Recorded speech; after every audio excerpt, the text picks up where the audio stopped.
All right, we have more news coming in at this point in time. President nominee Kamala Harris has hit out at Donald Trump, saying that Trump's agenda is to divide the nation. People of the U.S. are ready to turn the page, is what she said. Trump killed secure border bill.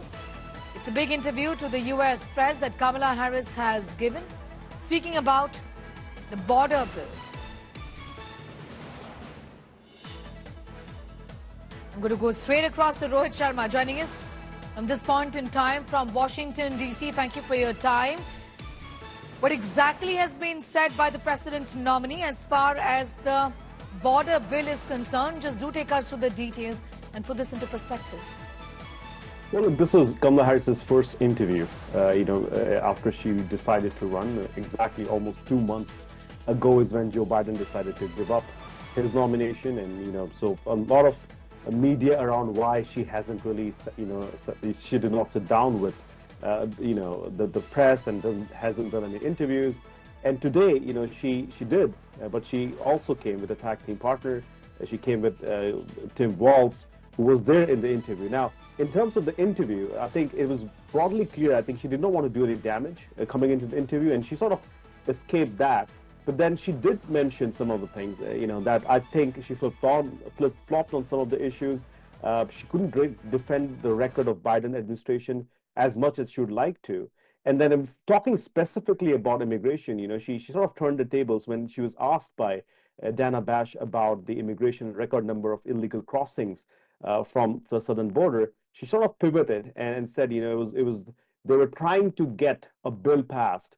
And Donald Trump sort of came out and said, or told his Republican counterparts, or his Congress people and senators, to not vote for the bill. So she tried to blame it on Donald Trump, and then doubled down on the fact that, if she's elected as the president, she would definitely get this done, and also talked about economy and other stuff. But again, I don't think, it was a very comprehensive interview. The interview only lasted for about 18 minutes. But again, for the first time, I think she did pretty well by not hurting herself on this campaign trail. Rohit, but this comment essentially has invited a fair amount of criticism. A lot of worry also as far as her own position regarding immigration is concerned, isn't it? Absolutely. Look, she did point to one of the executive orders that was written by Joe Biden in June.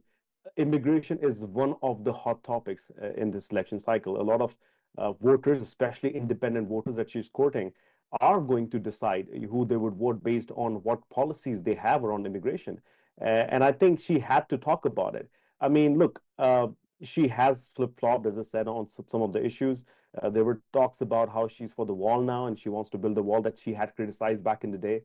So there's going to be a lot of pressure on her to, talk about her own policies, and B, about distancing herself from, what Biden has done in the office. Plus, add to the fact that Trump is a very formidable competitor. He has a record of, being hard on immigration. He's obviously done that for the past 8 years since he started running around 2015, 2016. So she'll have to contend with this. The reality of what lies ahead of her is more policy details, plus also the fact that she has to appeal to voters, again, in her own party, who are progressives and who want more immigration in this nation. So tough times ahead for Kamala Harris, definitely on immigration. All right. Tough times ahead. Rohit, I'm going to thank you for getting in those details and putting that statement, that significant statement on immigration, into perspective.